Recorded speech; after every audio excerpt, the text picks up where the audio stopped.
안녕하십니까. 증시학도TV 시청자 여러분, 투자자 여러분, 반갑습니다.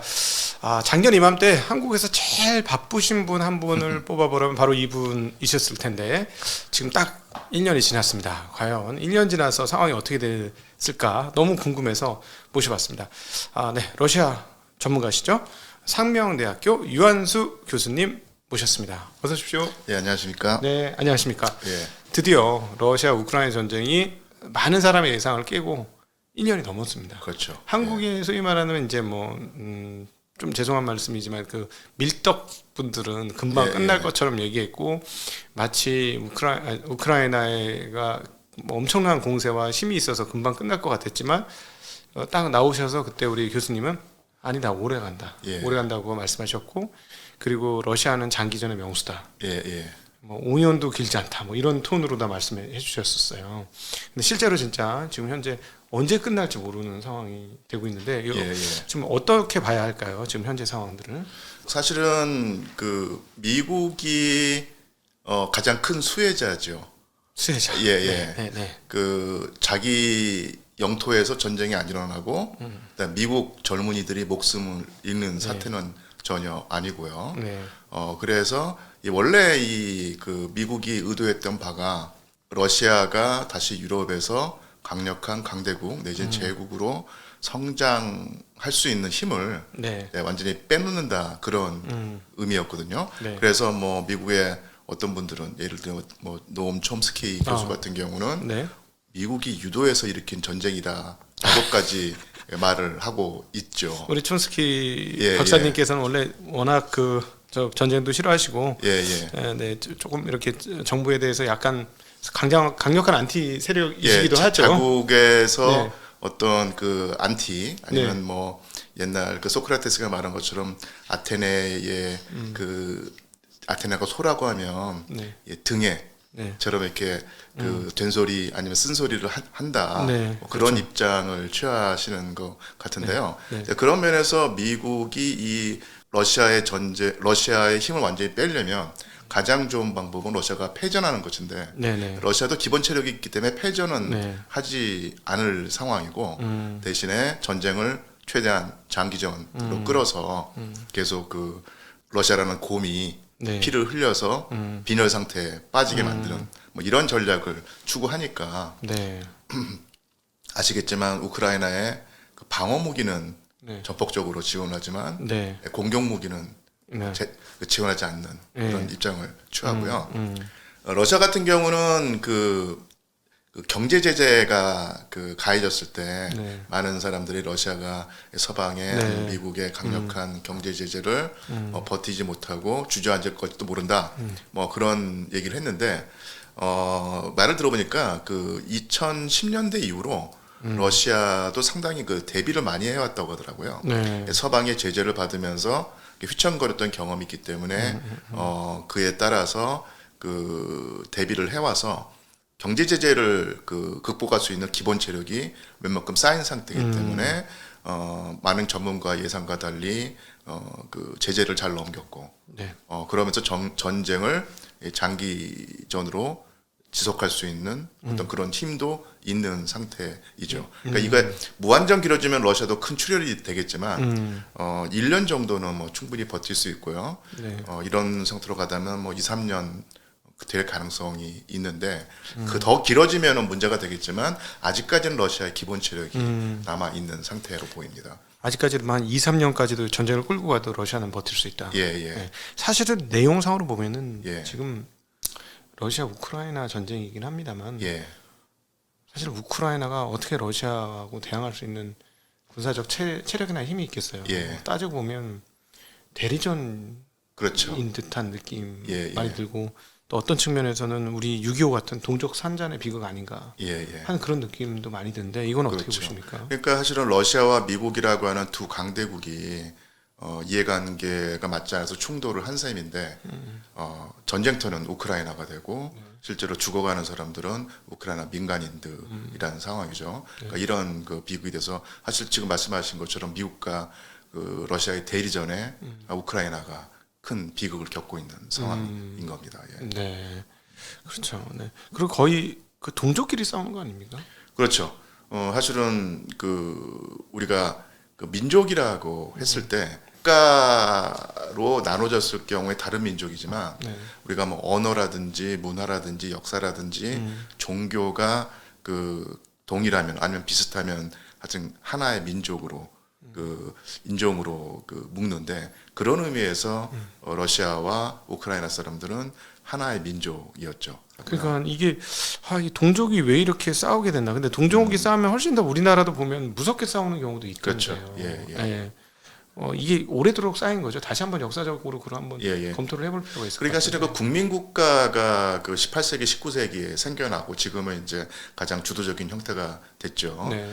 그런데 국민국가가 없을 때는 하나의 민족으로 묶였었는데 이게 국민국가가 형성이 돼서 어떻게 소련 붕괴 후에 우크라이나가 독립을 했지 않습니까? 네네. 근데 그 다음부터는 서로의 자기 나라의 이익이 더 앞서고 민족이란 것도 이제 쪼개지니까 네. 그 다음부터는 이게 격렬한 대립을 하게 되는 것이죠. 네. 그러니까 저는 사실은 좀 뭐랄까 좀 가슴 아플 수도 있고 아니면 상당히 뭐랄까요 상징적인 장면을 봤는데 네. 요즘 쇼츠라고 하나요? 짧게 나오는 예, 거? 유튜브에 나오는 뭐 30초 내지 1분 정도였었는데 그러니까 누가 올렸는데 우크라이나 젊은 남성군이라고 할머니하고 서로 이제 말다툼 입씨름을 하는 장면이었어요. 네. 그래서 우크라이나 젊은이가 군복을 입고 있으니까 할머니가 이렇게 왜 이렇게 싸우느냐 바로 하니까 우크라이나 젊은이가 당연히 우리 국토를 침범한 러시아를 상대로 싸우는 것 당한 거 아니냐 했더니 할머니가 러시아 사람들과 친하게 지내야 되지 않느냐 이렇게 말을 하는 거예요. 네네. 근데 그 할머니는 나이가 있으니까 소련 시절을 경험했고 그때 러시아와 우크라이나가 사실은 뭐 지지고 볶는 관계였지만 어쨌든 우호적으로 지냈던 시절을 기억하고 있는 것이고 그 젊은이는 나이가 뭐 20대 중반이라고 하면 독립한 이후에 태어나서 민족주의 교육을 받았기 때문에 러시아란 나라는 뭐 딴 나라거든요. 네. 그래서 우크라이나에게 영광을이라고 하는 구호를 외칩니다. 그게 러시아 국군의 러시아 군대의 공식 구호인데요. 우크라이나. 예. 우크라이나 예. 예. 그래서 러시아니까 친하게 지내라고 하는 말을 할머니가 하니까 우크라이나 젊은이가 우크라이나에게 영광을이라고 하면서 자기는 어떤 국가와 군대의 명예를 위해서 싸우겠다고 하니까 그 할머니가 싸우려면 미국인들과 싸워라 이렇게 말을 하는 거예요. 그러니까 우크라이나의 어떤 독립 국가의 개념 내지는 우크라이나는 러시아와 다른 민족이라고 하는 관념을 확실히 가진 젊은 세대 우크라이나인들과 그런 경험이 아니라 예전에 러시아인과 훨씬 더 동질감을 느끼고 우리는 한 나라, 그러니까 한 지붕 밑에서 살았던 어떤 그런 경험을 가지고 있는 나이 든 세대와 이렇게 사실 충돌하는 것이죠. 상당히 상징적인 쇼츠였습니다. 그루지아나 벨라루스 같은 경우 예. 또 비슷한 경우일까? 아니면 거긴 진짜 확실히 민족이 좀 성향이 다. 예, 조지아죠. 예, 조지아는 사실 러시아인과 약간 좀 차이점도 있고, 그 다음에 2000 몇 년, 10년 전에 한번 전쟁을 했었기 때문에, 러시아와 껄끄러운 관계가 있는데요. 벨라루스 같은 경우는 완전 밀착 관계입니다. 근데 민족이라는 건 좀 다른가요? 그러니까 민족이 오히려, 그러니까 우크라이나와 러시아보다도 더 가까운 민족이죠. 그러니까 러시아와 벨라루스인이 뭐 이렇게 쉽게 말하면 그러니까 우크라이나인과 러시아인이 사촌 관계라고 하면 벨라루스와 러시아는 형제간이다. 뭐 이렇게까지 할 정도로. 그럼 말도 의사소통도 다 통하고. 거의 다 됩니다. 그렇군요. 그러면은 그야말로 친러시아 지역이었다는 게 맞겠네요. 말이 그리고 통했다라는 거. 벨라루스 대통령이 지금 루카셴코 대통령인데 푸틴 대통령과 공공연하게 이제는 국가 연합을 한번 결성해 보자 이런 말이 나올 정도로 하고 있죠. 그리고 만약에 전황만 보자면은 지금 우크라이나 동부에서 전선이 교착 상태가 돼 있는데 계속 폴란드라든지 그러니까 유럽 연합으로부터 보급품이 우크라이나 중앙부를 가로질러서 동부로 지원되고 있는데 러시아 입장에서는 가장 좋은 방법이 그 중간에 끊어버리는 거거든요. 그 방법 중에 하나가 벨라루스에 있는 벨라루스 군대와 러시아 군대가 거기서 내려와서 중부를 갈라버리면 보급로가 끊어지면서 확 더 확실하게 승기를 잡을 수 있다. 그러니까 이런 그 시나리오까지 생각하고 있는 것 같습니다. 그 정도로 벨라루스와 러시아가 그러니까 밀착 관계죠.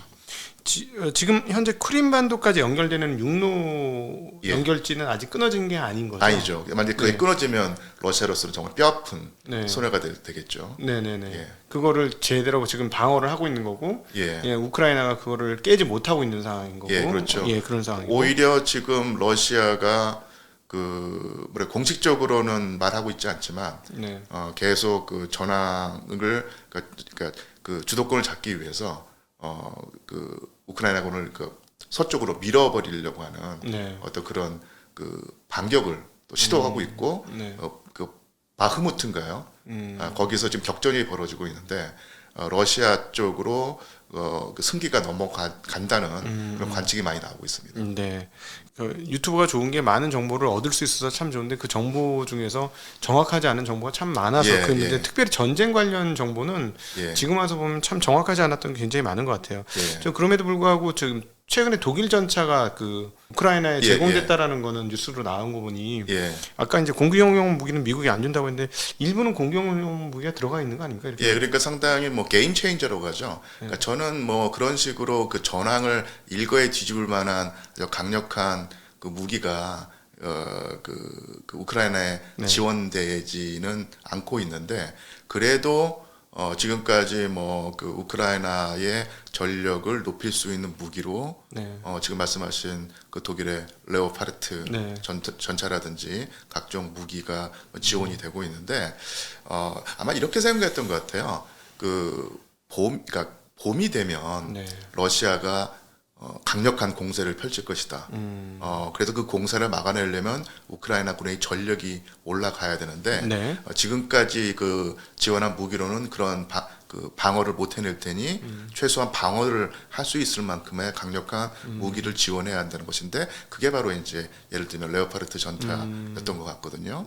그래서 이런 식의 지원이 가해지면서 우크라이나의 전력이 예전보다 더 올라갈 가능성은 있는데 또 하나가 그 효과가 과연 그 예상한 만큼 나올 것인가 했을 때 우크라이나 군대의 가장 큰 그 뭐랄까 취약점이란 것이 여러 나라에서 여러 종류의 무기를 받으면서 이게 통일성이 없죠. 없어지거든요. 그리고 그 야전이 워낙 이제 험하고 힘든 곳이 돼서 아무리 그 튼튼한 그 무기라도 이제 고장이 나기 마련인데 이게 부품 같은 걸 조달하기가 쉽지가 않은 거예요. 만약에 통일된 무기를 가지고 있으면 탱크가 고장 났을 때 다른 탱크에서 부품을 떼와가지고 갈아 끼우면 또 굴러갈 수가 있는데 여러 종류의 탱크가 아니면 그 무기가 뒤섞여 있기 때문에 그 보급이 부품 보급이 제대로 되지 않으면서 한번 고장 나면은 이게 무용지물이 되는 거거든요. 그러니까 이런 그 무기 체계의 그 비통일성이 지금 우크라이나 군이 안고 있는 가장 그 취약점 중에 하나라고 볼 수 있습니다. 그럼에도 불구하고 그 미국의 전력이라고 보면 미국이 전력을 조금 더 세게 한꺼번에 쭉 밀어붙이면 그 육로로 연결된 크림반도의 일부 어디 부분을 끊어낼 수는 있을 거 아닙니까? 자기네가 직접 안 하더라도. 만약에 그 지금 그러니까 러시아군이 점령하고 있는 그 지역이 끊기면서 크림반도가 고립되면 이건 완전히 그 재앙이거든요. 러시아 그러겠죠. 전쟁한 의미가 없어지는 거지 않습니까? 근데 미국으로서는 걱정이 되는 게 우크라이나군에게 강력한 무기, 특히 이제 공격 무기를 그 지원해서 만약에 그런 식으로 러시아군에게 재앙을 가했을 때 단기적으로는 통쾌할지 몰라도 이게 열받은 러시아가 핵무기를 쓸 가능성이 있죠. 뭐 이게 당연히 그 전략 핵무기는 아니겠지만 전술 핵무기를 쓰게 되는 것이고 전술 핵무기라도 쓰게 되면은 히로시마 나가사키 이후에 한 번도 쓰이지 않았던 핵무기가 쓰이는 것이기 때문에 이건 곧바로 그 제3차 세계대전에 위협이 되거든요. 그래서 미국으로서는 러시아의 어떤 힘을 빼놓는다는 차원에서 전쟁을 지속하고 있는데 그 차원을 넘어서서 나토와 러시아군의 전면전이 되게 된다면 미국으로서도 사실은 감당할 수 없는 수준이 되기 때문에 그 수위를 잘 조절하면서 전쟁을 장기전으로 이끌고 가고 있다는 느낌이 듭니다. 이런 그 말씀을 하신 거 보면 사실은 정말 피해자는 우크라이나와 우크라이나 국민들이 최대 피해자일 수밖에 없는 그런 상황이 되네요. 그래서 많은 분들이 지금 그 전선에서 사실 교착돼 네. 있고 고착이 돼 있지 않습니까? 네네. 어느 한쪽이 상대방을 그 저기 밀거나 아니면 또 밀리거나 네. 아닌 상태인데 러시아로서는 사실 이 교착 상태가 나쁘지만은 않은 거예요.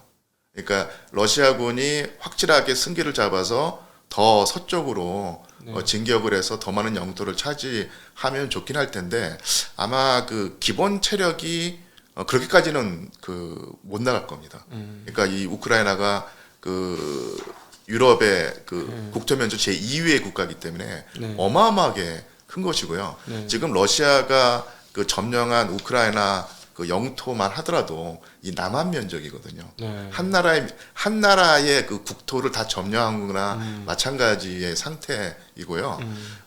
또 하나가 뭐냐면 그 우크라이나의 그 주요 산업 시설과 핵심 그 지역이 다 동쪽에 있습니다. 그러니까 이 지금 러시아가 차지하고 있는 우크라이나 면적이 우크라이나 국토 면적 전체의 20%에 불과하지만 경제적인 측면, 정치적인 측면, 전략적인 측면을 그 고려하면 사실 50% 정도를 차지한 상태이기 때문에 이 정도라고 하면은 우리가 뭐 미치는 장사가 아니다. 이것만 유지해도 그리고 또 무리하게 우리가 뭐 기본 체력이 이 정도로 가지고 있는데 또 젖먹던 힘을 짜내 가지고 무리하게 서쪽 땅을 더 그 차지하려고 하다가 반격을 당하게 되면 뭐 이건 또 그 상당히 골치 아픈 상황이 되니까 지금 가지고 있는 지금 점령한 영토를 유지하는 것만으로도 사실은 크게 미치는 장사도 아니다. 이렇게 생각을 하면서 그 전쟁을 획기적으로 바꾸려고 하는 어떤 그런 전략까지는 생각하지 않고 있다는 느낌이 들어요. 아니, 그럼 계속 시간 끌어서 어떻게 이렇게 되다가 그 유럽 국가들이 더 이상 우리 너무 힘들다. 지금 뭐 영국이 뭐 경제가 지금 망가진다고 하고 서독도 별로 안 좋다고 하는데, 그러니까 이런 식으로 유럽 국가가 앓는 소리를 하면서 어떤 형태로든 간에 빨리 전쟁이 끝내자라고 하고 하면서 이 나토와 미국의 단일 대우가 깨지게 되면 푸틴 대통령은 이게 못 이기는 척하면서 나오게 될 것이고요. 시중에 이제 알려진 바로 의하면 그 이게 이제 산업적으로 되게 중요한데 미국 무기가 되게 정교한 데 비해서 러시아 무기가 정교하지 못하다. 특별히 이제 반도체를 사용하지 못하기 때문에 탄착점이라고 해야 되나? 그런 것들 제대로 못 잡는다. 뭐 이런 설들이 있는데 이게 실제로 그렇게 하기에는 그렇다면은 그런 논리면 전쟁에서 우크라이나가 완전히 승세를 굳혔어야 될 것 같은 느낌도 드는데 이건 어떻게 봐요? 그래서 사실 제가 뭐 그 무기 체계는 잘 모르고 아직 저보다 뭐 훨씬 더 그 무기에 관한 지식이 많은 전문가들이나 또 일반 네티즌 중에서도 상당한 고수들이 많아서 뭐 제가 말을 보탤 만한 상황은 아니고요. 근데 제가 역사가니까 이제 그 역사적인 어떤 전통이라든지 기본 어떤 관념은 말씀드릴 수 있는데 전통적으로 러시아는 그 투박합니다. 그러니까 어떤 가서 물건을 사보면 이렇게까지 이렇게 크게 분주하게 만들 필요가 있는가 느낌이 드는데 대신에 고장은 안 나죠.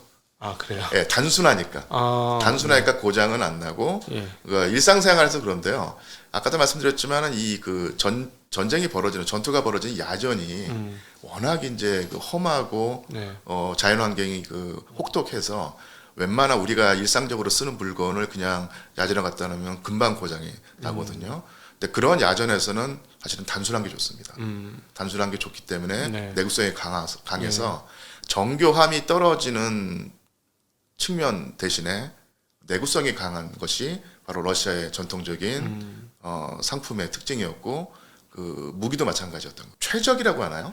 옵티멀이라고 하는 개념 있지 않습니까? 그러니까 내구성이 강하면은 정교함이 떨어지고 정교하게 되면은 내구성이 떨어지는데 러시아는 이제 그 정교함보다는 내구성 쪽에 항상 그 무게추를 두는 입장이었죠. 그 마요르트 인형인가요? 그런 거 보면 되게 정교할 것 같은데. 마트로시카. 마트로시카. 마트로시카 죄송합니다. 마트로시카. 이렇게 계속 끝없이 나오는 거. 그거 보면 되게 정교할 것 같은데 안 그런가 보죠. 성향들이 러시아 사람들은. 그러니까 잠깐 말씀드리면 투박한 느낌이 확실히 많이 들어요. 저도 이제 처음에 1997년도에 그 모스크바에 갔었는데 거기서 그 뭐 제가 필요한 거는 이제 사가는데 현지에서 구해야 될 물건이 있지 않습니까? 그걸 사면서 일단 뭐 무겁고 둔중한데 그래서 처음에 짜증이 났었는데 어느 순간부터 이렇게 단순하니까 쓰기도 편하고 고장이 안 나더라. 이런 느낌이 들었었죠. 아, 그렇군요. 네. 자, 여러분은 지금 상명대학교 유한수 교수님과 함께하는 러우 전쟁 1년이 지난 상황에서 지금 어떻게 되고 있는지에 대한 대담 듣고 계십니다.